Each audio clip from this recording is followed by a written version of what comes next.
Cambiamos y reinventamos para poder ajustarnos a su tiempo y espacio. México Prioridad. Gracias a nuestros colaboradores, tenemos hoy la barra programática más variada e importante de red. Y eso lo hacemos pensando solamente en usted. México Prioridad. A la vanguardia en radio online. Estamos empezando tu programa Conciencia para Crecer, de laboratorio a la calle. Un programa que invita a explorar el mundo científico y tecnológico que pretende transformar el mañana en beneficio de todos. Comenzamos.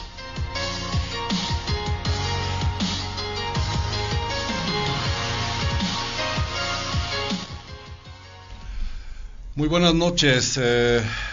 Como todos los martes estamos en el programa Conciencia para Crecer, de laboratorio a la calle.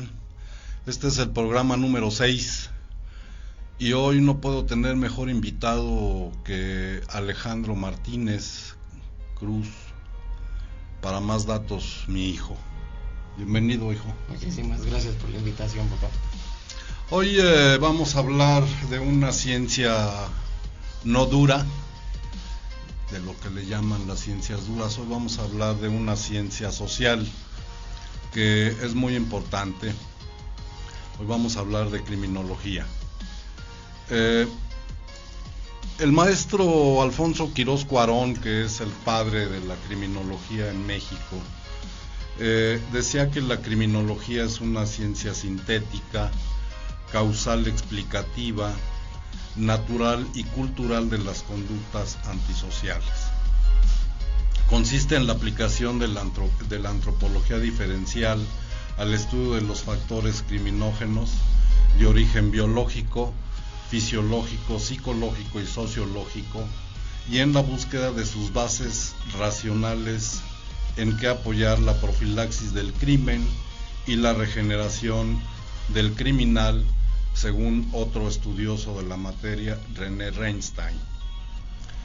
El maestro Luis Rodríguez Manzanera, a quien yo recuerdo en la Facultad de Derecho de la UNAM, señala que el objeto de estudio de la criminología son las conductas antisociales y por tanto los sujetos que las cometen.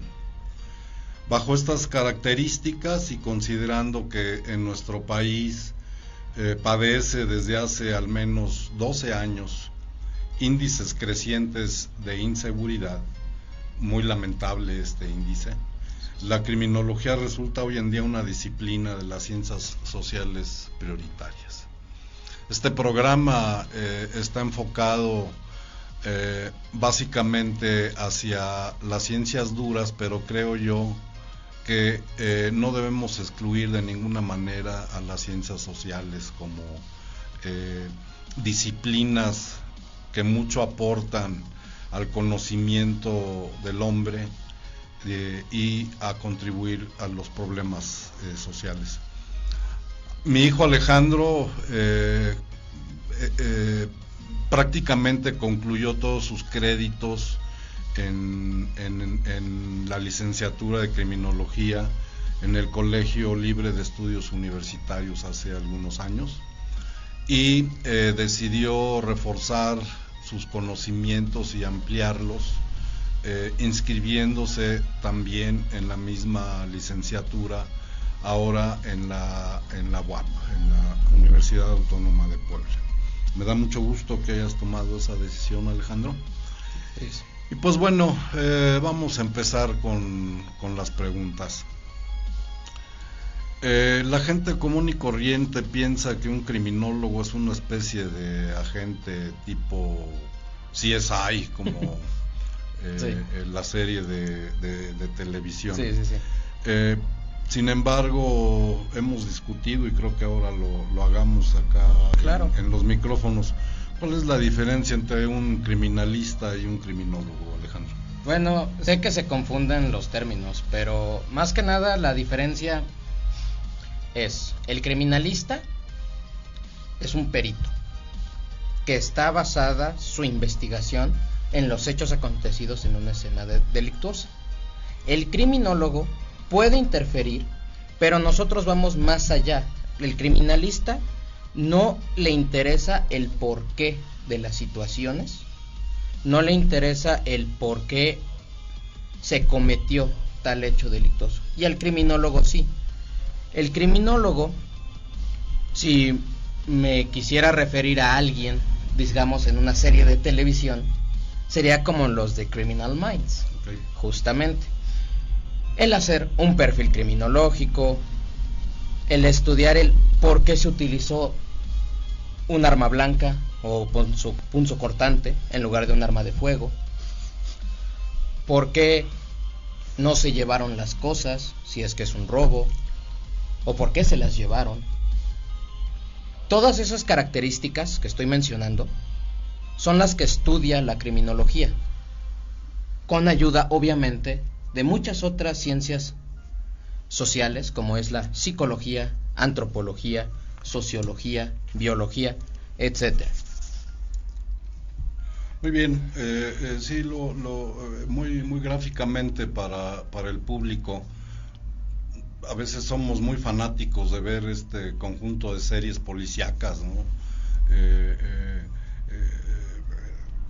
Investigación de la escena del crimen en español, en inglés CSI, y el otro programa, como mencionas, es Mentes Criminales. Uh-huh. Muy bien.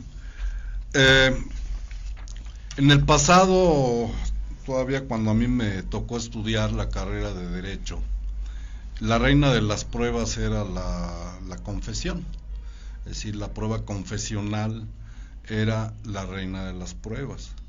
Ahora con el nuevo sistema penal acusatorio, esto ya no es así.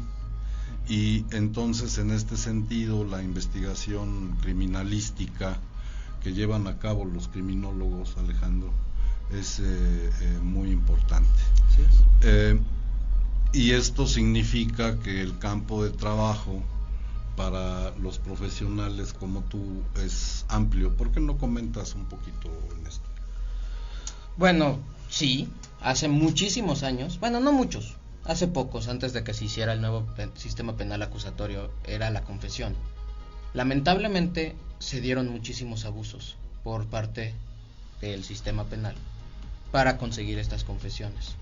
Tehuacanazos, chile piquín, torturas. Que dicen las malas lenguas que existían, ¿verdad? Claro.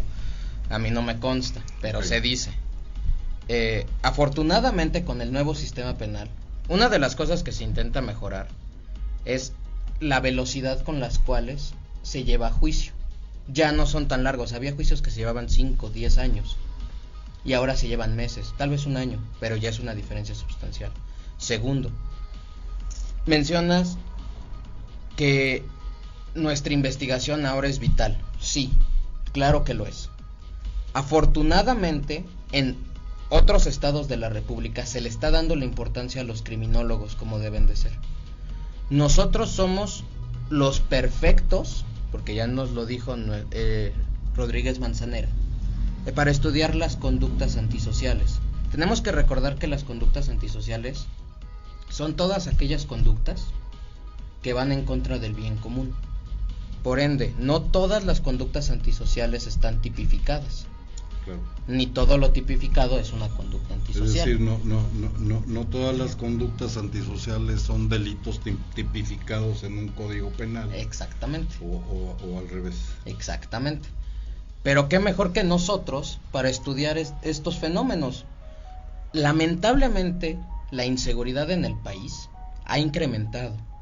Y estamos descubriendo que las políticas criminales que se han estado implementando a lo largo de 12 años no están funcionando, porque se siguen basando en prevención básica, de aumentemos las penas, y con ese miedo a que la persona vaya a estar determinado tiempo en prisión, no se va a cometer el delito. Lamentablemente no está funcionando. El país debe de darse cuenta que la criminología es algo fundamental para pelear en contra de este fenómeno. El campo laboral que los criminólogos tenemos es amplio.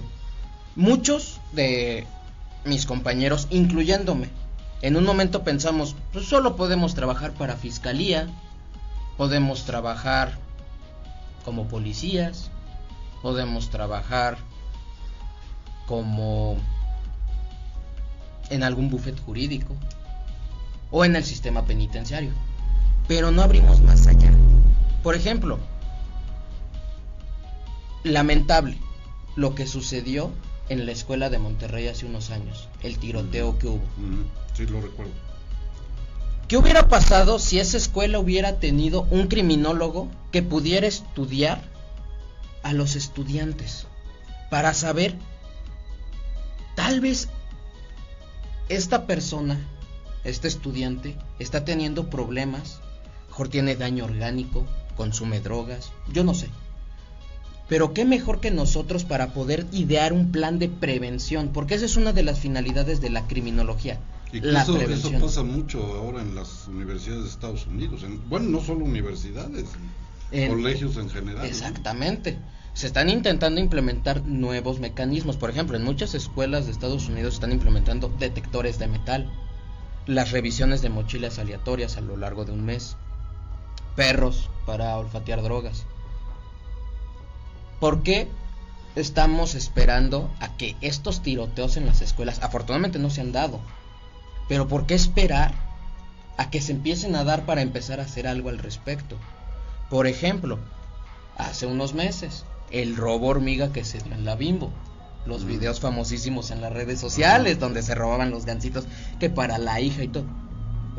Eso es una conducta antisocial, y un criminólogo podría estudiar esa conducta y trabajar en eso. ¿Por qué el sujeto está robando? ¿Cómo podríamos hacer para prevenir estas nuevas conductas? Bueno, a lo largo de entrevistas. Por ejemplo, cámaras de vigilancia dentro de los camiones, aumento de salarios para los repartidores, verificar que los contratos y las personas que estás contratando para distribuir tu producto sean correctas. Sí. Muy bien. Abundando un poco en el campo laboral, pues entiendo que no solo los criminólogos tienen cabida o pueden aportar, digamos, para el sistema de impartición de justicia o de seguridad pública, ¿no? También en la seguridad privada pueden encontrar lugar para trabajar para los bancos, para empresas específicamente en el área de recursos humanos, para la reclutación de personal, ¿no? Así es. Un psicólogo hace una entrevista para saber si la persona está en sus 5 sentidos, es consciente de lo que está haciendo. Pero un criminólogo, no digo que somos mejores, son complementarios. Exactamente, sí. Todo es complementario.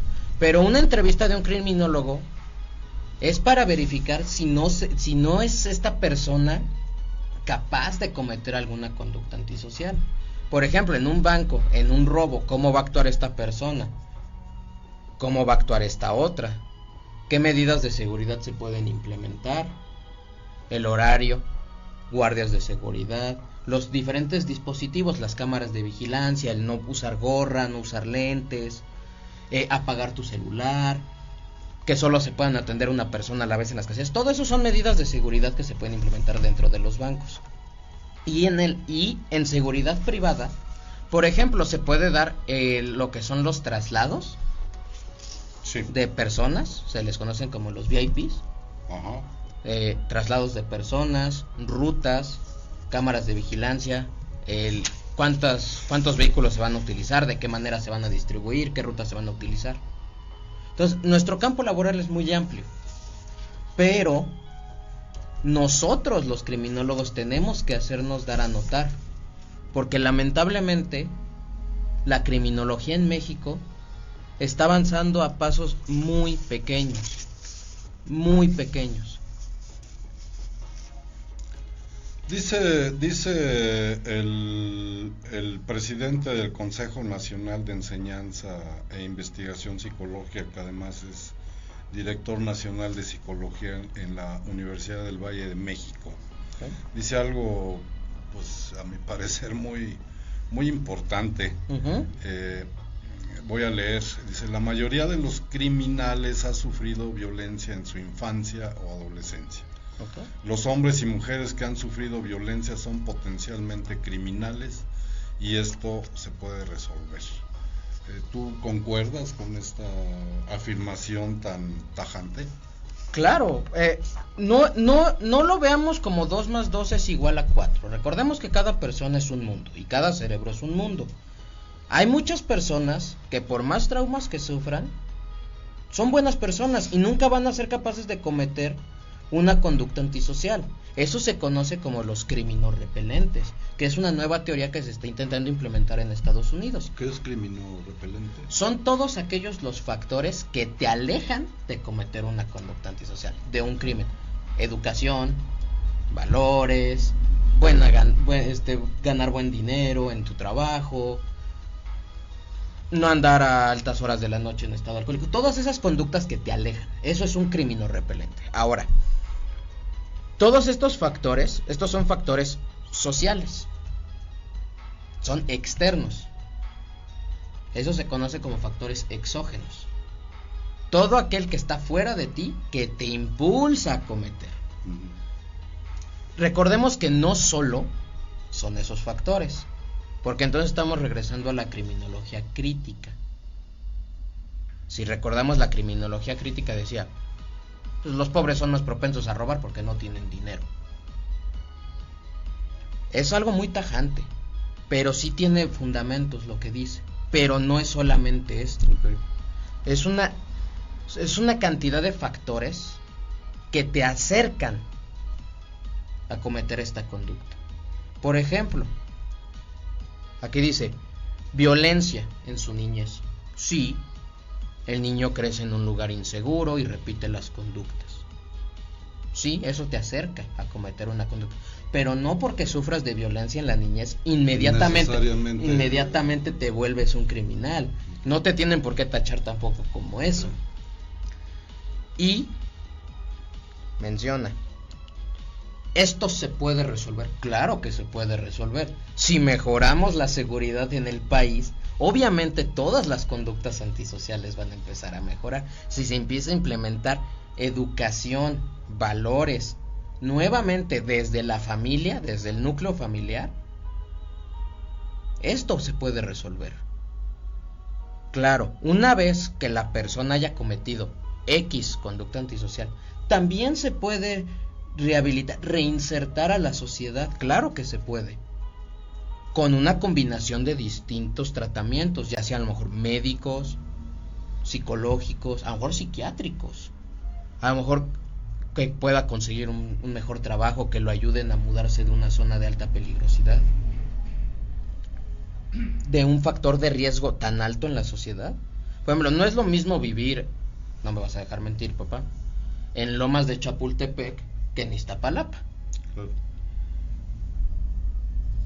Todo eso, todos esos factores afectan directamente a la persona. Y todo eso se puede mejorar, claro que se puede mejorar.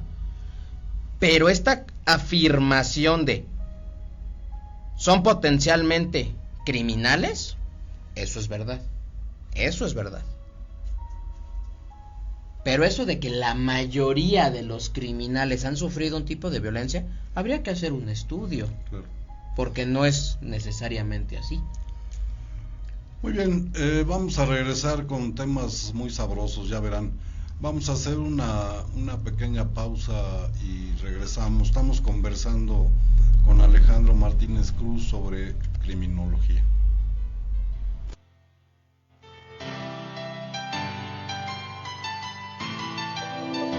Hoy, Mesones Sacristía, el mejor servicio en el mejor lugar. Disfrute nuestra tradicional gastronomía en un ambiente único. Deleítese con las sugerencias de nuestro chef. 6 Sur 304, Centro Histórico. Hacienda San José Actipan te ofrece un nuevo concepto en Puebla, el nuevo patio de la Troje, panorámico, confortable, conjugando el cristal y el acero con la naturaleza del lugar y su arquitectura colonial, ideal para tus eventos sociales, empresariales y familiares. Para más información visita nuestro sitio web en www.sanjoseactipan.com. Flor de Aloe, líder en la industria de la sábila y nopal, ofrece extractos de aloe vera, alivia la indigestión, úlcera, gastritis, regenera la flora intestinal y todo de forma natural. 17 años de experiencia. Agustín de Iturbide 1305, Tlaxcalancingo. Flordealoe.com. Bienestar y vitalidad, el placer de una vida óptima. Todos los días una promoción. Los miércoles nuestras quesadillas se caerán de maravilla. 2 quesadillas por 55 pesos. Solo para llevar. Ser feliz es muy sabroso. Pollo Feliz.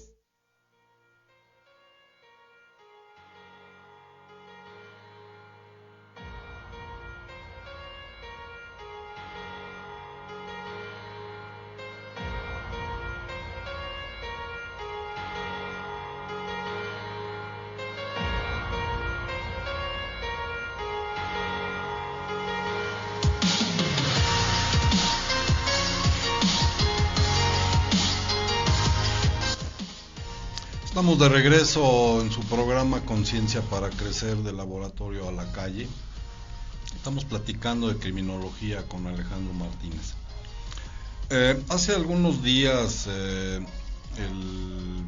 presidente electo presentó su programa de seguridad pública para el sexenio que comienza el 1 de diciembre.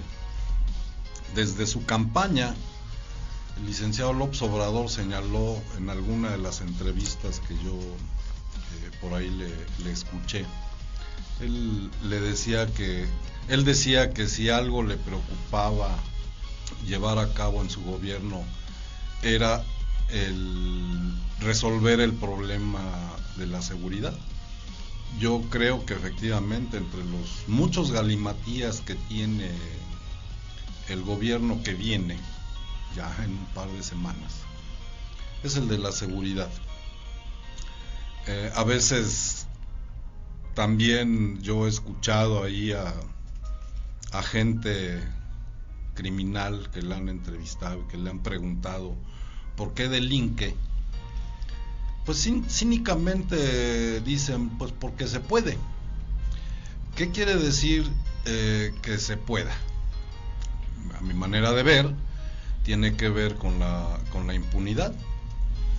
Preparando la entrevista con Alejandro Martínez me puse a revisar ahí algunos materiales y me encontré con unas cifras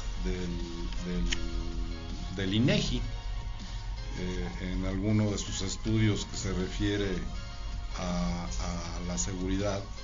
Señala algo pues realmente preocupante. Dice un estudio que se llama Hallazgos 2017, seguimiento y evaluación del sistema de justicia penal en México. Este es de la organización México Evalúa. Señala que la impunidad directa en México alcanza el 87.3%. Es decir, de los delitos que se conocen, el 87.3% quedan impunes. Si se suman los delitos que no se conocen, que no se denuncian, la cifra va más allá del 90%. Es decir, pues digamos que 9 de cada 10 delitos van a quedar sin pena. Por eso algunos delincuentes dicen que delinquen porque se puede delinquir, es decir, no pasa nada, como decía el filósofo Cantinflas, ¿verdad? En México no pasa nada y cuando pasa ya pasó. Esto ya no puede seguir así, por supuesto, ¿no? Ya no. Otras cifras, decía yo, del INEGI, es algo muy preocupante. Dice el INEGI que por cada 100,000 habitantes, haciendo una sumatoria de una tabla muy completa que hay por entidad federativa, por cada 100,000 habitantes se cometen 39,369 delitos. Es decir, prácticamente la tercera, casi la cuarta parte de la población sufre de algún hecho delictivo. Esto es terrible. Y estamos acá ante la disyuntiva, ¿verdad? Ayer nada más y nada menos el presidente electo López Obrador estuvo en el programa Tercer Grado de Televisa hablando de esto. Se le ha criticado mucho que finalmente se está desdiciendo de sus dichos de campaña, en donde se decía que el ejército, las fuerzas armadas iban a retirarse de las calles para dejar solamente a la policía civil a cargo de la seguridad pública. Es tan grande el problema que seguramente esto no es factible por el momento. Ahora se habla de una guardia civil integrada por las policías militar, de la marina, etcétera. En fin, necesariamente el Estado mexicano tiene que hacer algo, porque un deber primario del Estado, una de las razones primarias de ser del Estado es justamente brindar seguridad a sus habitantes. Y el nuevo gobierno, además, digamos, de estas medidas reactivas ante la criminalidad, también lo ha enfocado, como lo ha señalado Alejandro Martínez, en los aspectos preventivos. Yo creo que esto es lo interesante. Creo que el discurso que se está manejando ahora es: atendamos estas dos vertientes, es decir, no solo lo reactivo y lo represor a través de las policías, las distintas policías que tiene el país, ya sea a nivel federal, estatal o municipal, pero también atendiendo los problemas que aparentemente dan origen a la criminalidad. Claro. Es un poquito lo que tú señalabas, Alejandro. Y yo creo que en este sentido, pues nuevamente, creo yo que las autoridades tienen que apoyarse en profesionales que dominan la materia. Así es, sería lo mejor. Yo sí quisiera hacer un comentario con respecto a lo que mencionas de nuestro presidente electo, López Obrador. A mí me parece una terrible idea que el ejército siga en las calles, porque ellos tienen una preparación completamente distinta a la de un policía. Ellos están entrenados para matar. Ellos no quieren estar en las calles tampoco, porque saben que no tienen las herramientas adecuadas para manejar esto. Un ejército se debe de utilizar en caso de guerra, en caso de una invasión o una guerra civil, no como un auxiliar de la policía, o que la policía se vuelva un auxiliar del ejército. En materia de seguridad pública. Exactamente. Interior. Exactamente. No se debe de utilizar. Claro, está el discurso de no, es que la policía ya está rebasada. ¿Y por qué no se ataca entonces ese problema? ¿Por qué no empezar a capacitar mejor a los policías? ¿Por qué no darle las herramientas adecuadas para que entonces ellos puedan hacer su trabajo? El hecho de mandar al ejército no solo pone en riesgo a la población, a los policías y a los mismos soldados, sino también le quita poder a esta autoridad, a este poder judicial, a estos policías, les quitas herramientas, los pones por debajo de otra cosa, y eso les causa mucha presión, y por eso es que se ve que muchos policías desertan, porque ya no se les da ese respeto. yo entiendo, también los policías hay muchos policías muy malos, corruptos, que en lugar de detener a los delincuentes piden una lana para dejarlos ir, etcétera. Hay muchas historias al respecto. Pero también hay policías buenos, policías que quieren hacer su trabajo y no les permiten llegar a más allá por utilizar esta nueva política criminal de utilizar el ejército.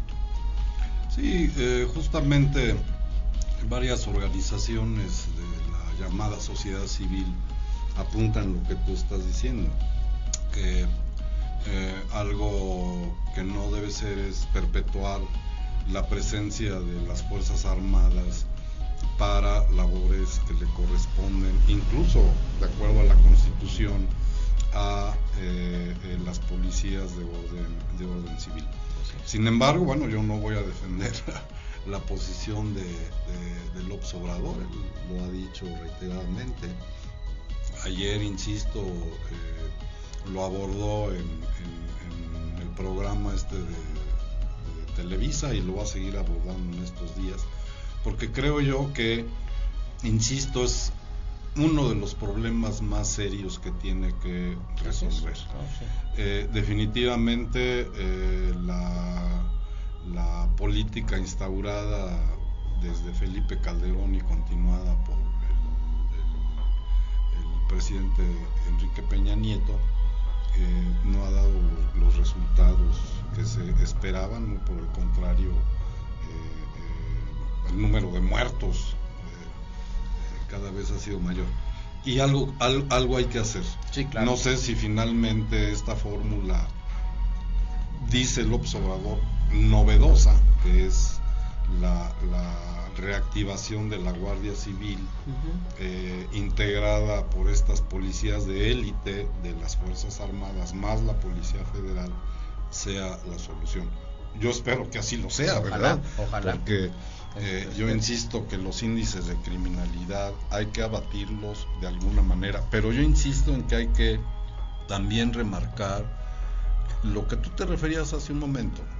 Es decir, en la medida en que la población, sobre todo a partir de la niñez, las nuevas generaciones vayan trabajando sobre bases nuevas, sobre valores nuevos, sobre una educación distinta, en donde se le tenga más aprecio a la vida, se le tenga más aprecio al trabajo honrado, se le tenga más aprecio a la familia, se le tenga más aprecio a la vida comunitaria, se le tenga más aprecio al prójimo. Yo creo que en esa medida también, si bien es cierto que los cambios culturales en este sentido son de muy largo plazo, pero no hay de otra, es decir, no solo hay que trabajar, insisto, en lo reactivo, hay que trabajar sobre todo para crear nuevas generaciones. Y aquí va justamente la siguiente pregunta. Estoy convencido que las nuevas generaciones son las que tienen que presentar y dar un nuevo rostro, no solo hacia nosotros mismos, sino hacia el mundo. En el ámbito de la seguridad pública es vital. Claro. Y obvio, la pregunta es, ¿piensas que los criminólogos, los nuevos criminólogos que definitivamente tienen más herramientas, ¿por qué tienen más herramientas? Pues porque las ciencias, algunas ciencias duras que aportan para el conocimiento que tiene que ver y que puede ser eventualmente utilizado para resolver estos problemas, como es la biología, la psicología, la antropología, la sociología. Todo el avance que han tenido estas disciplinas los nutren a los criminólogos. Claro. Por tanto, creo yo que un criminólogo nuevo es muy distinto a un criminólogo de finales del siglo XIX, sí, claro, o principios del siglo XX, claro, son distintos. Claro. Y entonces los nuevos criminólogos van a aportar a estas nuevas generaciones, Alejandro, ¿así es? Claro, hay que saberlo. Es bueno recordar la historia de cómo se inicia la criminología, pero es increíble que, sin ofender al maestro Quirós Cuarón, sí, pero es increíble que sigamos utilizando su definición hoy en día. Ajá. Estamos hablando de una definición de casi 60 años. Okay. Es increíble cómo Perfeccionala. Sí, se tiene que perfeccionar, obviamente. Yo, en lugar de decir, más bien es en lugar de mencionar que es una ciencia sintética, causal, explicativa, que busca estudiar las conductas de comportamiento humano en sociedad,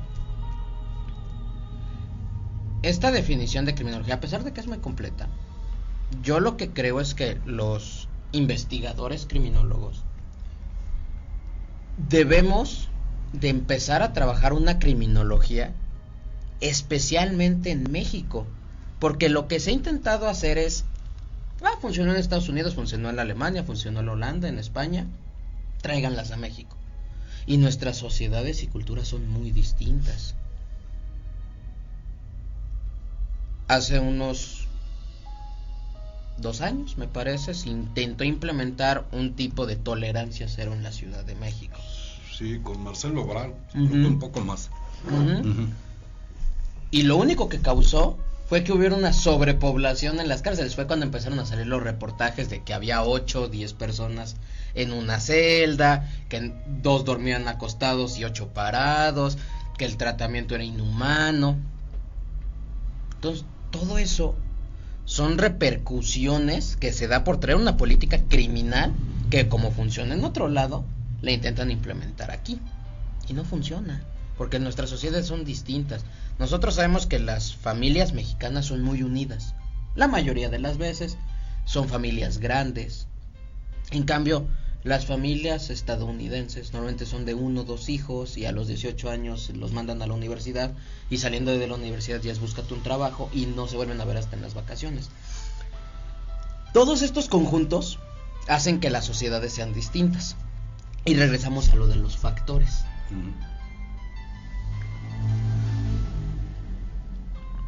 Factores exógenos. Son todos los factores que están afuera del individuo, y es esta sociedad como tal.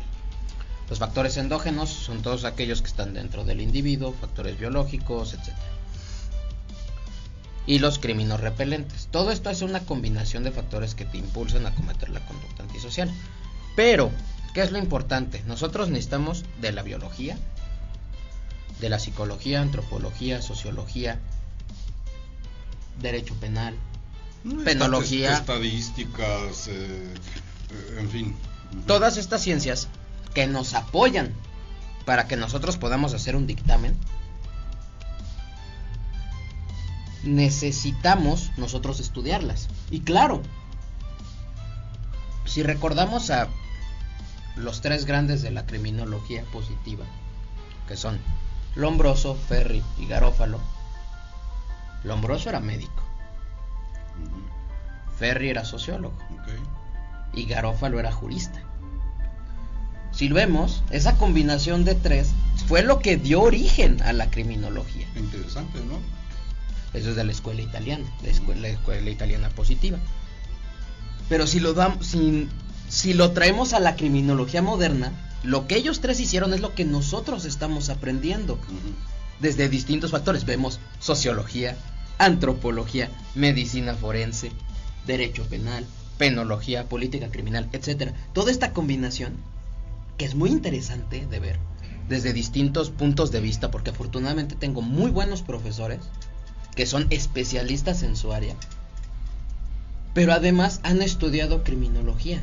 Entonces saben cómo es la aplicación de sus materias en nuestro objeto de estudio, que son las conductas antisociales. Entonces eso es lo interesante de nosotros, que estamos siendo nutridos con muy buenos profesores y nos dan todas las herramientas para que nosotros podamos hacer un mejor trabajo de lo que hicieron ellos. Claro. Hace poco una maestra nos dijo que temía por nosotros, por que el fenómeno de la delincuencia estaba evolucionando. Cada día se vuelve más violento, como tú lo mencionaste, hay menos apego a la vida del prójimo, ya no se respeta. Lamentablemente eso es verdad, y está creciendo y está evolucionando, pero depende de nosotros, de la nueva generación, que utilicemos todos estas nuevas herramientas que se nos otorgan para poder hacer tanto una buena prevención, un buen tratamiento dentro de las penitenciarías para una reinserción social adecuada, y también para promover, ¿por qué no?, criminólogos dentro de las cámaras de diputados y de senadores, para que ellos aprueben o desaprueben las políticas criminales. Claro. Eso es importante. Claro. Vamos a hacer una segunda y última pausa antes de entrar a la fase final. Y bueno, rápidamente te adelanto a qué me gustaría que nos refiriéramos en la siguiente fase. Te voy a preguntar, o más bien te voy a pedir que hablemos de criminales muy famosos, tipo el Oma Bomber o el ¿cómo se llamaba? El del Zodiaco. El asesino del Zodiaco. Muy bien. Regresamos en un momentito, por favor.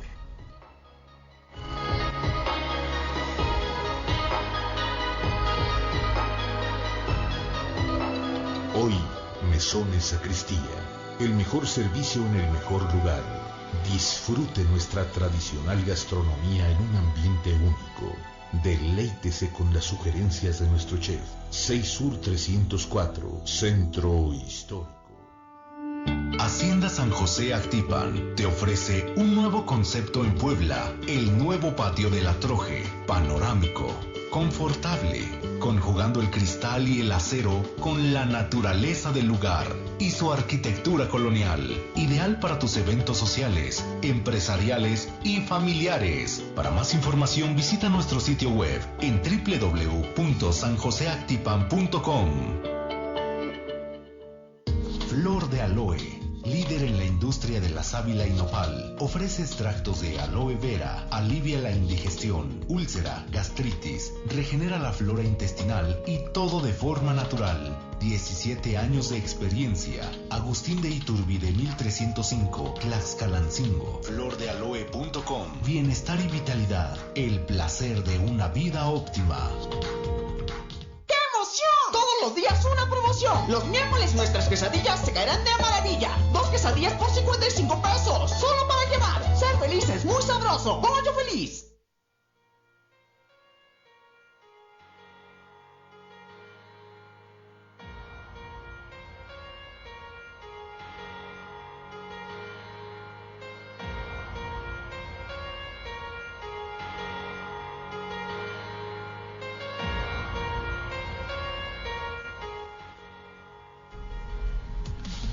Regresamos al programa Conciencia para Crecer. Estamos platicando con Alejandro Martínez sobre criminología. Decíamos, Alejandro, sobre todo en Estados Unidos, pero creo que también acá en México, ha habido criminales seriales, creo que se les llama, muy famosos, como el Oma Bomber o el asesino del Zodiaco o Ted Bundy. Y en México, bueno, yo recuerdo de los años 40, si no estoy mal, 40, principios de los 50, a Goyo Cárdenas, y más recientemente algo nefasto, ¿no? Un tipo que le apodaron el Pozolero, que se dedicaba a deshacer los cadáveres en ácido. ¿Qué pasa con estos criminales? ¿Cómo digamos, los criminalistas, los criminólogos los han estudiado? ¿Cómo lograron capturarlos? ¿Y qué enseñanzas dejaron estos casos, Alejandro? Tú escoge el que quieras o los que quieras. Bueno, mencionemos el primero que mencionaste, el Uga Bomber. Él, recordemos que fue un bombardero que quería desequilibrar a Estados Unidos atacando oficinas gubernamentales, mandando bombas en paquetes. Siempre antes de un bombardeo, después de un bombardeo, él mandaba una nota al periódico avisando. ¿De una bomba?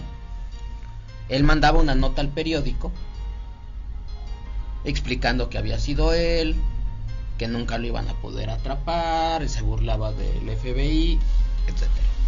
Este caso es muy importante para la criminalística, porque se crea o se le da el valor a una ciencia que estaba apenas creciendo, que es la grafoscopía, que es el estudio de la escritura.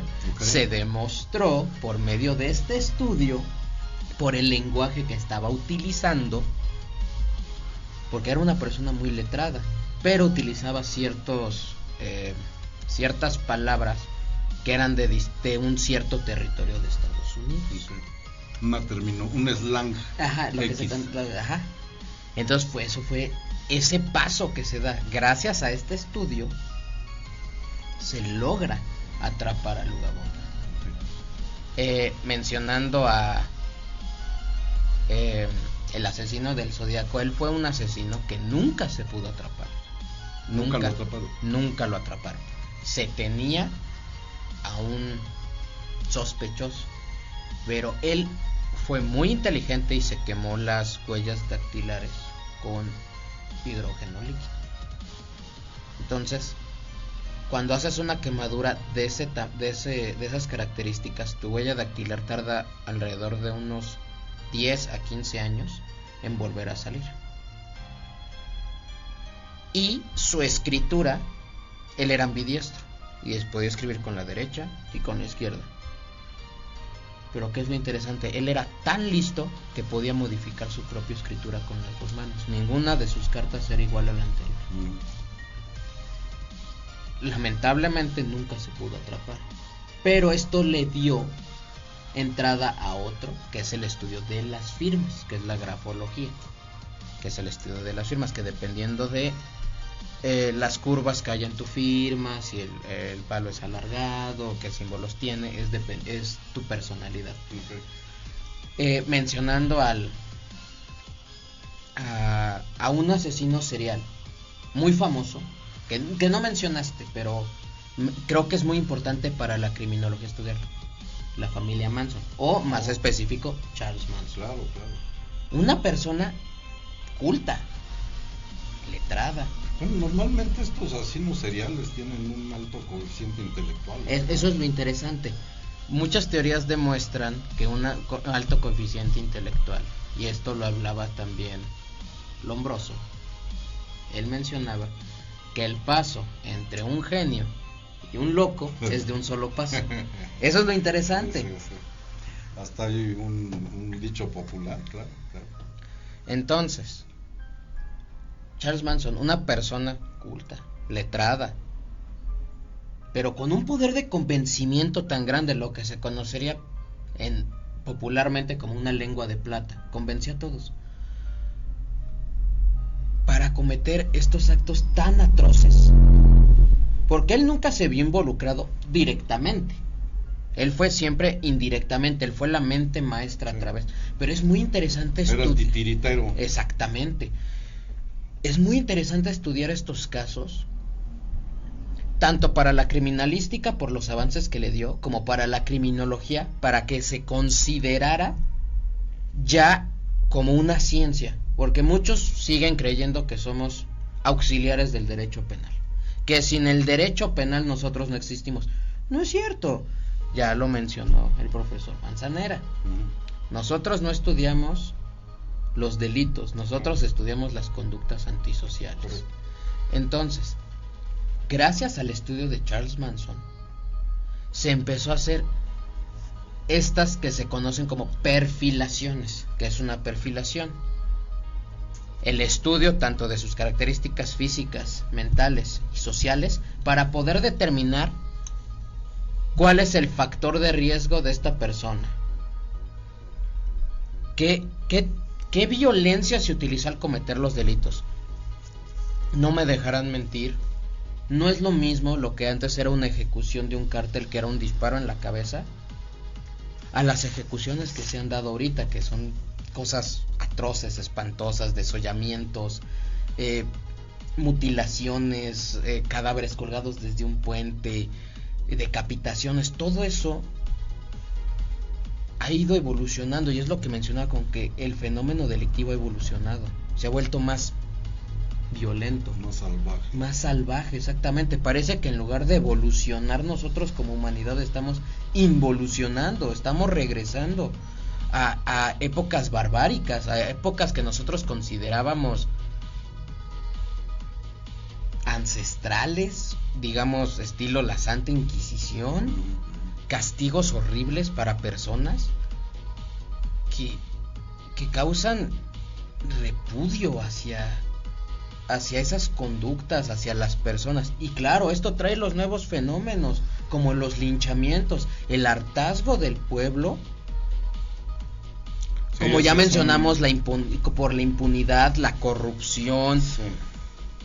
Ahora el mismo pueblo está tomando las cosas por sus propias manos, pero ya pasó que mataron inocentes. Ese es un fenómeno terrible. Exactamente. Sí, tienes toda la razón. Tienen que ponerle remedio. Exactamente. Muy bien, Alejandro, tú, por razón de que vas en tu segunda vuelta en la carrera ahora, en la UAP, digamos que tienes un poquito más de años que tus compañeros. Poquitos más. Un poquito más viejo que tus compañeros. Claro que sí. ¿Esto cómo te ha servido? ¿Cómo te ven tus compañeros? En fin. Pues yo no me considero un... Si se vale preguntar. No, claro que se puede, claro que se vale preguntar, no te preocupes. Es interesante. Yo no soy un alumno excelente, nunca me he considerado así. Pero a mí me gusta aprender, y sobre todo más que reforzar mis conocimientos, me gusta más aprender cosas nuevas. Muchos mis compañeros me consideran alguien muy inteligente y alguien de los más listos, y yo no me considero así en absoluto. No, de verdad, no es por ponerme cosas encima, falsa modestia, pero no soy así.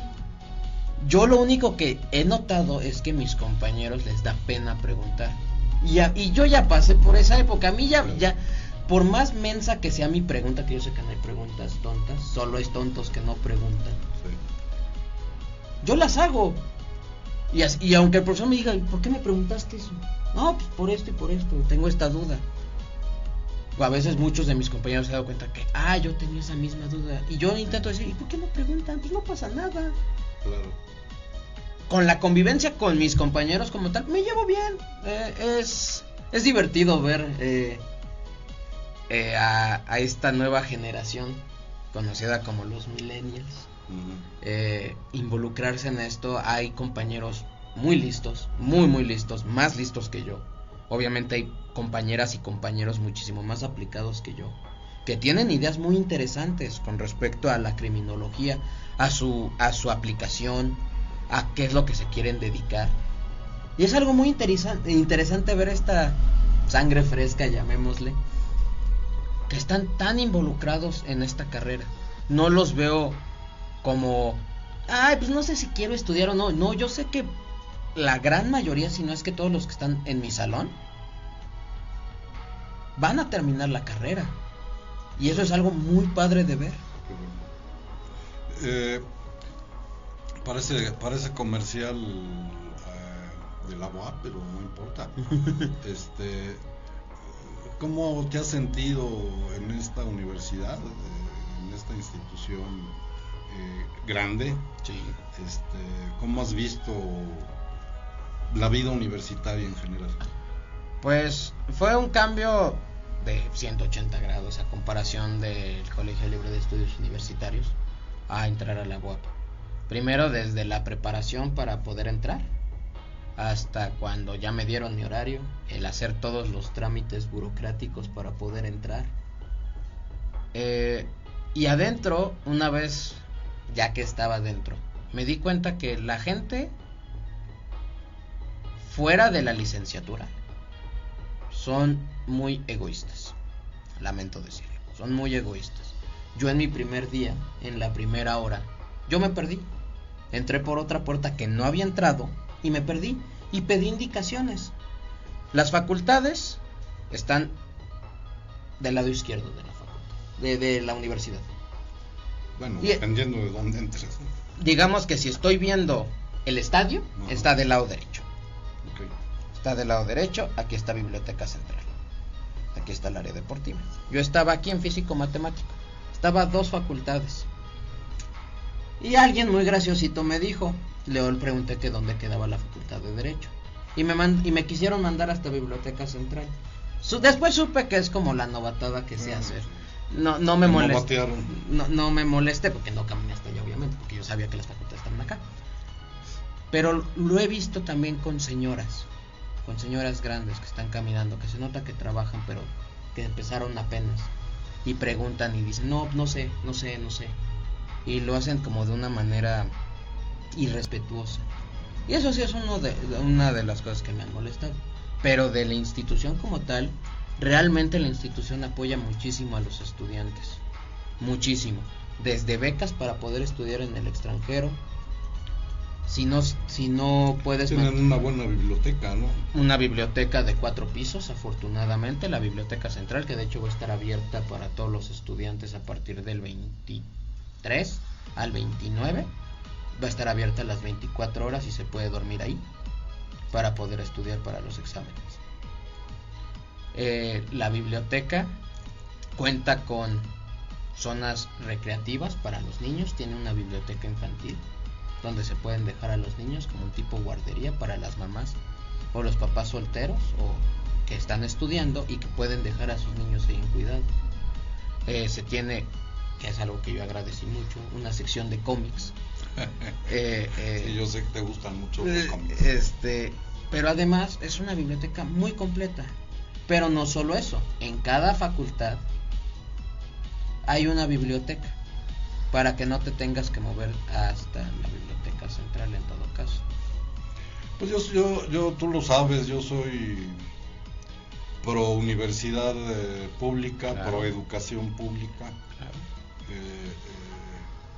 Siempre yo estudié en instituciones públicas de educación.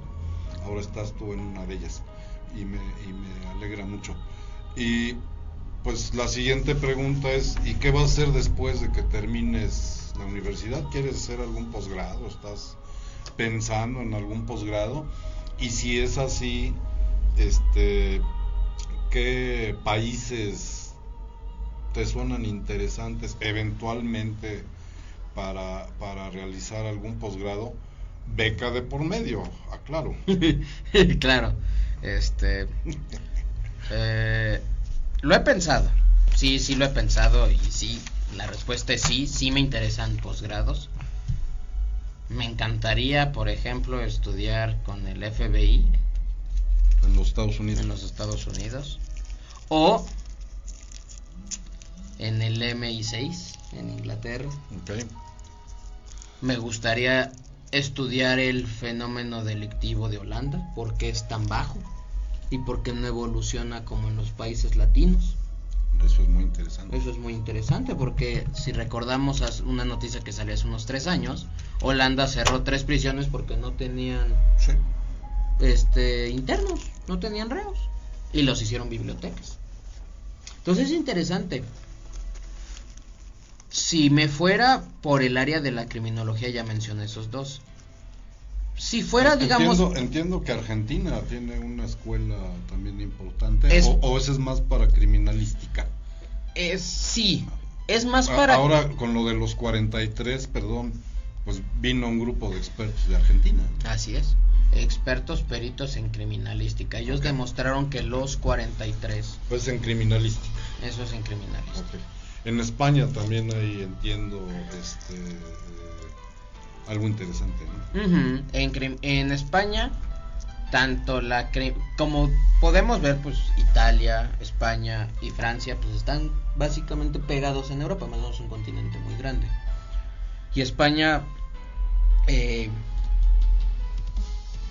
dio lugar a los primeros códigos penales que se dieron aquí en México.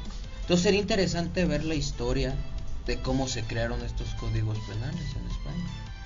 Pues bueno, tienes todavía algunos años para pensar bien si efectivamente vas a hacer algún posgrado. Yo espero que así sea, sí. Alejandro. Y efectivamente creo yo que la oferta que hay en el mundo es muy variada, por fortuna, y hay que averiguar. Hay también ofertas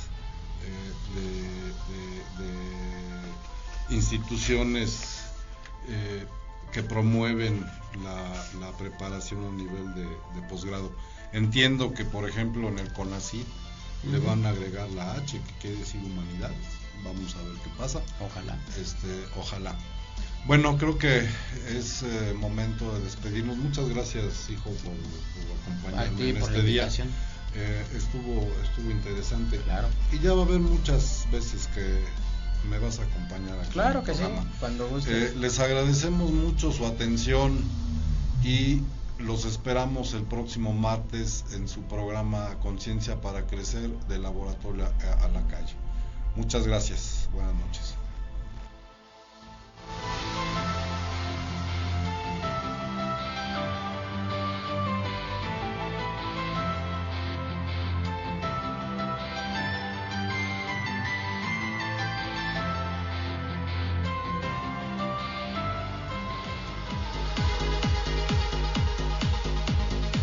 Este fue tu programa Conciencia para Crecer, saber y saber hacer, del Laboratorio a la Calle. Ojalá haya sido de tu agrado. Te invitamos a escucharnos nuevamente el próximo martes de 7 a 8 de la noche a través de www